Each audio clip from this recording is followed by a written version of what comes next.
Hello and welcome to this little presentation about power management and security and the interaction between. And I'm Joakim Bech, and we have Vincent here also. Hi. So Vincent is the tech leader for power management, and I'm working with security. And we know that there are overlaps in areas that we need to address sooner than later, and we haven't done that much work in the past. But we have some experience from previous jobs and so on. About things that we need to look into. So this is more or less like a summary or the things that we think is important to start paying attention to now. So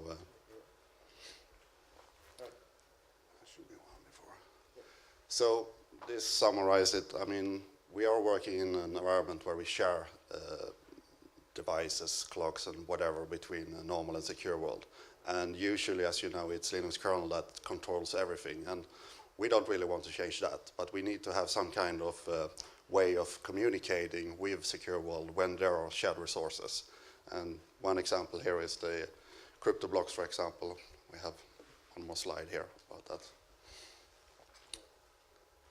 Please add in if you want to. No, that's fine. Just continue. Okay.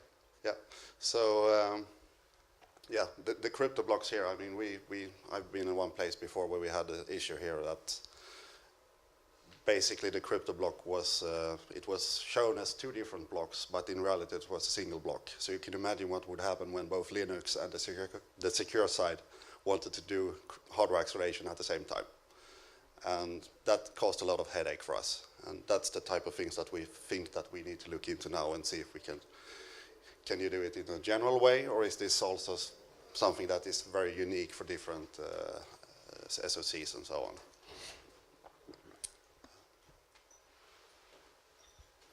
Yeah, so another issue that have been raised to us is the CPU latency. So we have some discussion with members who are there today. And it have been, so on ARM64, CPU idle state is managed by ARM trusted firmware and PSCI on the secure side. And we have been notified that the latency for powering up and down the CPU and the cluster have increased compared to previous solution when PSCI was not involved. It looks like, so we don't have any, we haven't done any deep test yet. But my understanding is that the time to switch from non-secure rich OS to secure world add additional latency for some C-state where we don't really need to go to this secure world. I mean, we all agree that as soon as the secure side have a context to save before pouring down the cluster, for example, we need to go there. But for other C-state, like retention, where there is nothing to save because we keep the content of the processor, having to switch from Linux to the secure world just to ask the PMIC for the retention is a bit a waste of time.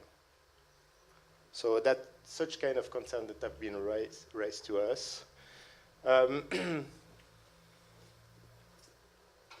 The other point, so that's, we would be interesting to have a look at how we can make more smart decision when we have state that doesn't need any secure world activity before entering. In order, just to remove this useless switch. And also we have some ongoing effort on the Linux side to consolidate all the information of CPU and device which are in the cluster, so that we should minimize the number of time we want to make this switch.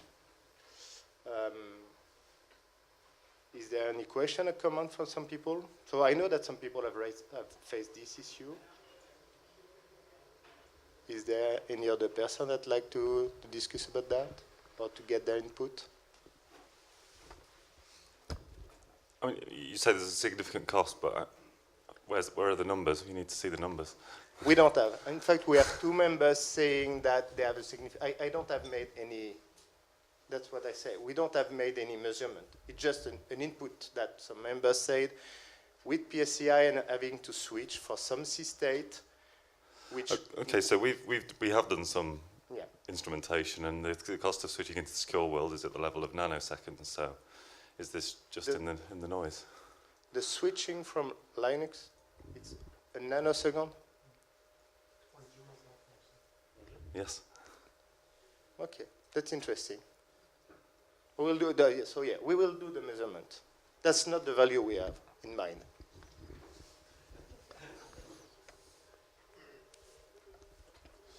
So the other thing that needs to be mentioned is sometimes for example, cluster retention, you need to program some registers which are accessible only from exception level 3, which the kernel by itself can't do it. So you would need to switch to the higher exception level, where the firmware is running.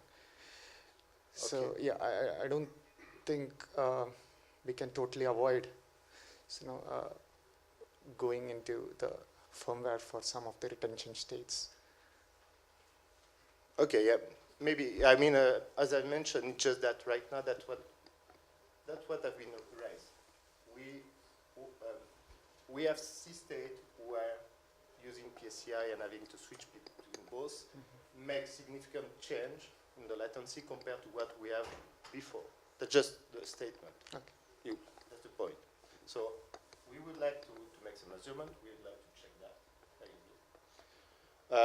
But yeah, okay.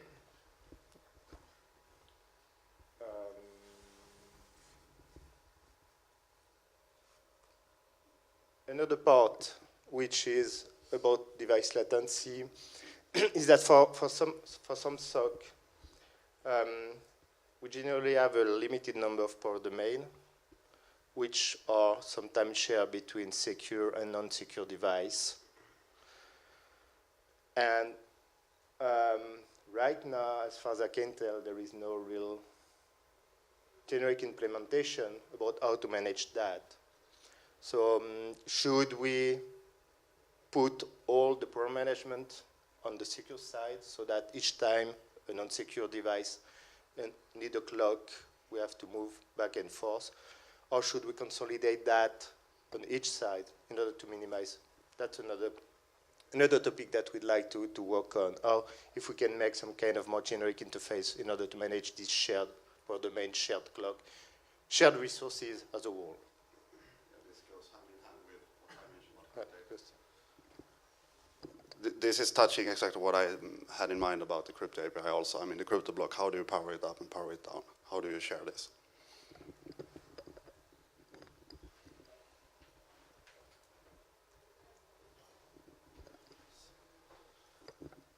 So this is also slightly related, and this is also, we haven't really done any work in this area ourselves, but this was reported to us by a company that, well, they don't directly use Opti themselves, but they have partners to them that are using it.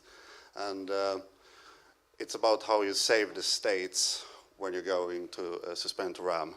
And ARM have the recommended way of doing it, which basically says that you should do, oh, by the way, RE is normal Linux environment, T is the secure side. So the recommendation is that the RE should save all the states and then go down to the secure side, and secure side will talk to the PMIC and bring it to a low power state. But people don't want to use the PMIC code in the T. They want to control it directly from Linux. So they do the second case here, and there is no real standard solution how to do it. So they see different behaviors or different implementations from different partners. So that is also, this serves as both as a reminder and something that we should look into and see if there's something we can make to make it a little bit more generic. The issues could be when you're bringing things up that you need to save CPU states, hardware configuration, IP configuration, you have the address-based controller configuration and so on. And if you don't do it right, there is a risk that you can leak information when you bring it up again.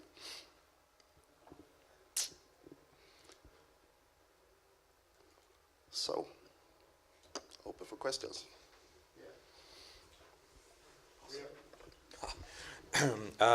Sorry for joining late, but this is exactly what I've been thinking of for the last couple of weeks.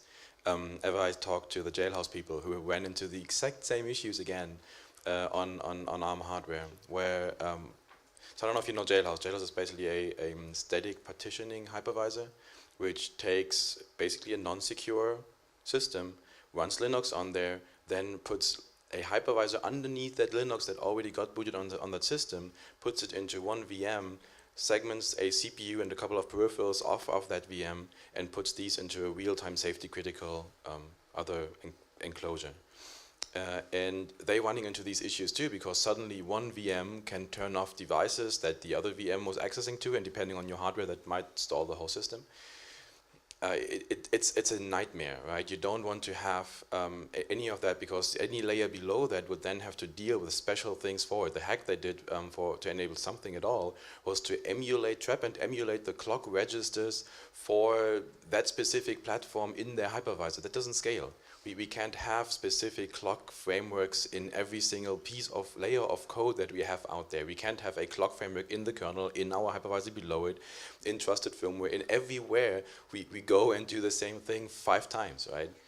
It's a terrible world to be in, and that's basically one of the things that, for defense of ACPI, the ACPI guys got somewhat right, in that they pushed all of the clock and power stuff out into firmware. They did not go all the way, because that is also broken with Jailhouse, because the AML gets interpreted in EL1 now, so you have the same issue as you had before. But the idea is right. Anything that's power control is supposed to be hardware specific, which it means your hardware needs to take care of it, right? So the really big question is, how do we get to that goal, and why don't people want to be there?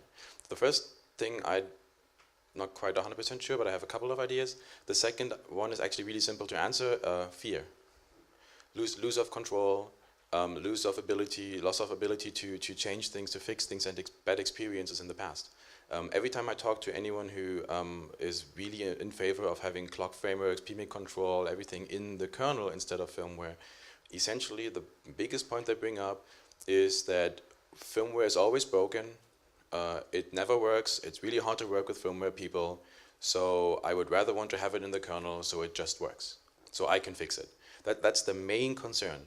If we can remove that FAT level and show them this is a bright future instead of a dark one, we might end up convincing them. Which means in a transitioning phase, you need to have both. You need to have support for driving clocks and power stuff from the kernel. You need to have support for driving them from firmware, and then show them, look, there's the next chip revision out. Coincidentally, the firmware version just happens to work. You can still use your same kernel. You don't need code changes. But everything you did before falls apart because now Linux has way too much knowledge of the chip and of the board layout and of everything, really. The question of how we do it, there were proposals on using SCPI over a mailbox interface to well, basically secure firmware. We can basically use that. It would be standard interfaces, top to bottom. Yeah, I mean, it's a good summary, I would say. I mean, we know about it, and we need to figure out how to do it. It's the first time I actually see anybody else advocating it. It's just amazing to see, because you come from a completely different angle and you're hitting the exact same issues that we're hitting. It's basically the main killer for device tree in the world. Yeah.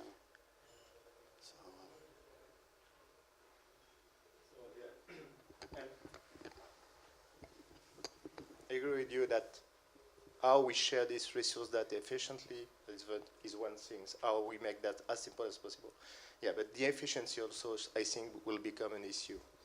Just to make sure that once we need to switch, because it's a cost, it's really because we need it, and not just as a way to make my life easy. I think that's another part that we have to take into account. I agree. So it needs to be fast. Yeah. How slow is the switch from EL2 to EL3? I don't, as I said, it's only a subject that have been raised to us that we start to. Right. So somebody needs to sit down and actually dissect those performance numbers and figure out where we're spending that time. I'm almost sure that somebody just implemented it wrong, because the switching, the internal mode switching should be blazingly fast. Yeah. The thing that's slow is when you have internal abstract interfaces over interfaces over interfaces that make things go indirect to wherever, right? But if you really are able to optimize your code path so that you really just go into your HMC, your SMC, well, in a VM, not quite sure which one you would use, and an SMC, and then you move that out into EL3, and EL3 handles it straight away. You don't need to go to EL1S or anything, right? It's just handled there. I don't see why it would be a big overhead. Okay. But I mean, you just need to, if you care about performance there, it would be really nice if you could do some numbers, because there's a really good chance I'm wrong. Yeah, no, that's... I totally agree with what you were saying there, Alexander. Some of the fear here may be to do with earlier architectures where in the secure world, when just going into monitor mode, there was a big load of banking in hardware, which did cost a lot in terms of performance. In ARMv8, the cost of going from EL2 or EL1 into EL3 is very small. It's only when you then have to go into lower secure levels to do some software saving a state that there is some overhead, and that's only needed when it's needed. And if the secure OS needs to do something, it needs to do something, and you have to take that cost, whatever. Okay, so if I understand correctly, you're saying that with ARMv8, we should not face this issue, but only with ARMv7, because of how the secure monitor is working and so on. Maybe. I don't know, yeah. On ARMv8 and with a good architecture that does not jump into secure EL1. That's the other really, I mean, if you implement it in a way that you have this abstract thing in EL3 that just goes into EL1S and then tries to handle everything in some abstract fashion, you obviously are slow, right? Okay. The more layers you put in, the harder it gets. But if just the pure transition from lower levels to EL3 should be almost negligible. Okay. Shouldn't be the same on ARMv7, considering only the monitor mode? Sorry, comparing ARMv8 and ARMv7, switching on ARMv8 from non-secure EL1 or 2 to EL3 is fast. Then we stay in EL3 and we go straight for the power stuff and back into the non-secure. On ARMv7, we could do the same, just going to the monitor, everything masked and getting out. You could architect it that way and it'd still work, but you take the performance hit going into monitor mode from the normal world on ARMv7 platforms because of the banking happens in hardware going in the transition to monitor mode. In ARMv8, there is no hardware banking of going on, and you only take the hit when you go from EL3 to the lower secure EL levels. So there will be a big overhead because of the hardware banking when switching. Yes, to secure mode. correct. So we got to get numbers for that, but it's only a matter of measuring. So. Another point Alexander made about this fear of not being able to update the firmware and things like this, and I think that's true because a lot of SOC vendor code is hidden away. We've tried to make more firmware and Opti open source, and I just put the plea out there to SOC vendors and other secure world providers to get their code in the upstream because it will help everybody with these kind of problems. So the actual really big question I have there is who's going to do what? I mean, I'm very happy that we all agree. It's the first time I actually have a full room agreeing on that solution. Every time I had to convince people so far, so it's good. But how do we get to at least say what I want to have is I want to have at least one system out there, one board that serves as reference implementation, right? That you can show people, look, this is how it gets done right. If you do it this way, it's nice and shiny and good. If you do it any other way, it's possible, but you might run into issues. So basically to lead with by example. So we need to pick one system, and I don't care which one it is. Pick one system, make that work top to bottom with that new model, and then go and ring doorbells at people's houses and tell them, look, this is how you do it. And what we are interested in is use case, what matter. I mean, because we can come with some use case, we can come with some example, but we want to be sure that we think of all the corner case that matter for members and for users of such implementation. So my main pain points why I don't like the current approach are backwards compatibility. We usually are always behind on the kernel side, so we can't afford to require new frameworks in the kernel or new drivers in the kernel for core pieces on every new chip that's out there. We can afford to require new drivers, but we cannot afford to require anything that's core, and clocks are core. Okay. And the other one is partitioning. That's the other pain point that I saw. Yeah. So as soon as you try to partition anything, it's impossible to drive clocks from the kernel. Yeah. Which basically means all those vendors kick themselves out of industrial and automotive, just so we're... Sorry, what? Which basically means that these people get themselves out of any real industrial and real automotive use cases, just so that we're on the same page. It means they lose a lot of market share. Okay. So by leading with example, we basically show them you're losing a couple $1 million every month because you're not doing it right. Okay. Yeah.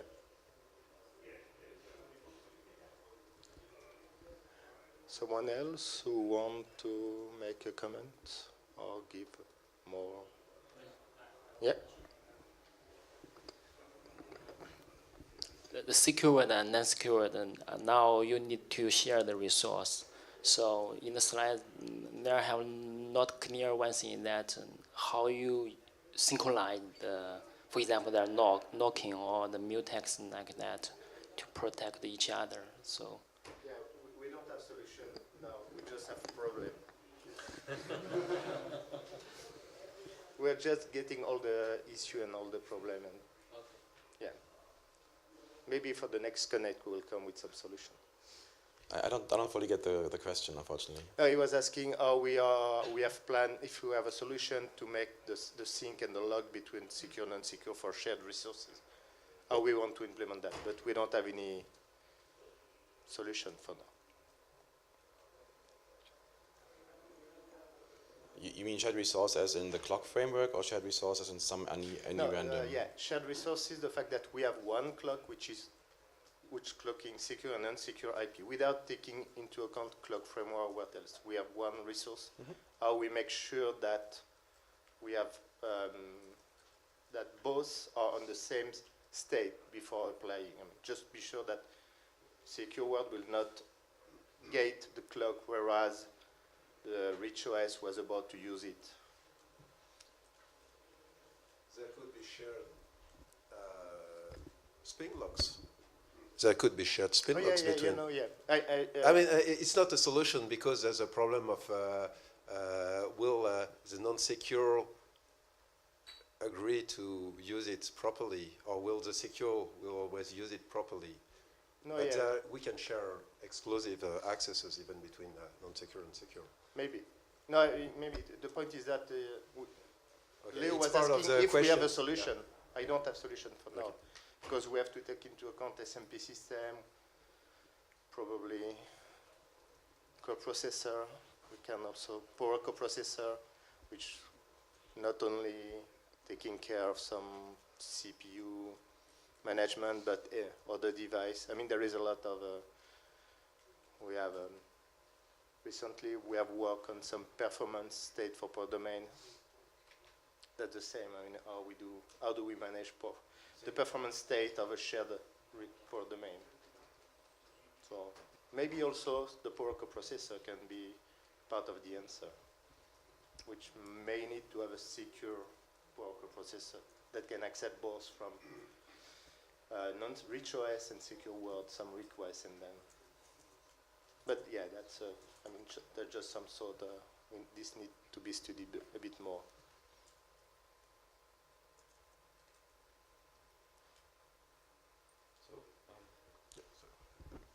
In general, the idea, if you abstract it away into EL3, you would basically remove any information on what exactly the hardware looks like from the underlying OS. You would simply say, I have a clock here, and that clock can be configured to values, and you just tell firmware, I want to have it, and firmware could then make sure that the state is always coherent in your whole system. So if you have a device that's secure and that needs to be turned on, non-secure wants to have it turned off, you just basically don't turn it off, and make sure that people are okay with not turning off devices. Yeah. But basically you would always, the point that promises coherency throughout the system would be EL3, right? So in your case where you share devices, I'm sure there's caveats somewhere, and I'm sure that there's going to be a pitfall where it's not going to work. But in general, as long as you stick to a model where you don't expose hardware information for real, you can always just not do what whoever was trying to tell you something is telling you. Once again, back to the crypto block here. I mean, if let's say that we figure out how to share the turn on and off the block itself. That's fine. Then the next step is someone is actually going to use this crypto block also. So there's a second level also of the same kind of problem. So you need to ensure that jobs are not started in two worlds at the same time if there's only a single crypto block. In some cases, there is maybe a bit or something that you can poll or read or something, but there is one more level, and it's not only just enabling and disabling the block.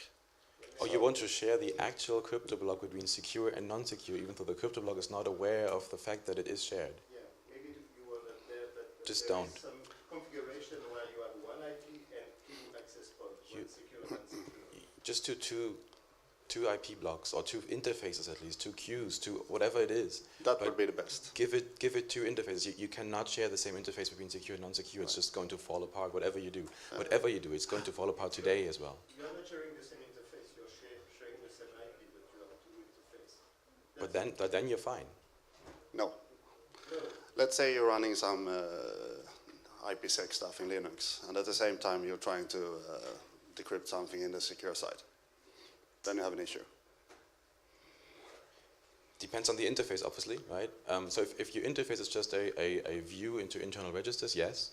If your interface is an actual abstract queue that just gets scheduled internally, and depending on, like with internal scheduling rules, either takes something from left or right, then you're safe. And then you're safe. What I'm saying is you basically want multi-queuing and have queues split up and not have anything on the register level. Yeah, and now you're starting to talk about solution. That's what we're looking for. It's the same as sharing things between virtual machines or sharing things Sure. between. It's always the same problem, right? But you we need to don't, have we separate don't have queues. any real infrastructure today, so that's a big gap we have. We need to figure out how to do this in a nice way. So Tell your SoC vendors to do it right. yeah. So today we already have a kind of form. I mean, we've pushed some of this stuff into firmware already, which we have upstream. It's a PSCI, which we've done for one of our SoCs where, I mean, even for like a clock, basically a device is just a number now, just an index. And we just ask the firmware, hey, turn this on for us. And then Linux doesn't care what happens. It just gets the device. It knows it's able to use it. And the idea would be then that the firmware can refuse to give permission to use that device, say, if the secure world is already using it. So we have that upstream today already. We're working on getting we have the protocol upstream, but years ago we had talked at Connect about maybe finding a way to standardize this firmware interface, because currently we just have, our custom implementation. And at the last Connect, ARM presented about something called SCMI, which would be the standardization of this device management across firmware interface, which I guess the official spec hasn't been released yet, but maybe that's something we all need to look at moving forward with together.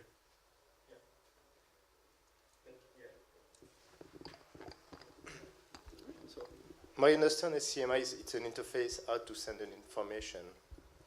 Now what is not clear for me is how to use that way to communicate from Linux, in Linux world, and also in the secure world. Sure. Well, I mean, I think the idea would be now we had to write our own generic power domain driver, which calls into our PSCI protocol. Yeah. And then a bunch of magic happens behind the scenes. Just even to talk to the firmware, but say you used SCMI to standardize how you talk to the firmware. Then you have, one GenPD driver that everybody can use, and you just ask for a device, and then you get the device. So I think that would be the idea with that. So probably part of the solution is to even you can have several levels of GenPD. You can have several GenPD levels just if you have. It's a way to abstract and consolidate, but I agree. I just that for now, it's we need to study that. We need to come back with numbers, with Oh, yeah, absolutely. I mean, we're not there yet in all of us together, Yeah. which is why we just moved forward with our own yeah. custom solution. And maybe then through that, we can identify some pain points. Exactly. So And- we are interesting if there are members that have already implemented things, which have already members that they can share or, Sure. I mean, yeah, we're upstream, so. yeah.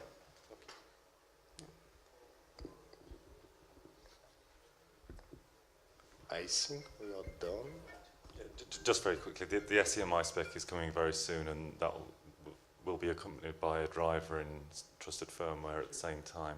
Yeah, and obviously then there'll need to be Linux driver as well. And in terms of how you use it, is basically if Linux if the secure firmware doesn't need to be involved, or the secure side at all, then you can talk directly to that power controller via that SEMI. Yep. If the secure world does need to be involved, you need to go via some kind of SMC interface, then Right. to SEMI. As simple as that. But that level of SMC interface is not defined yet. Yeah.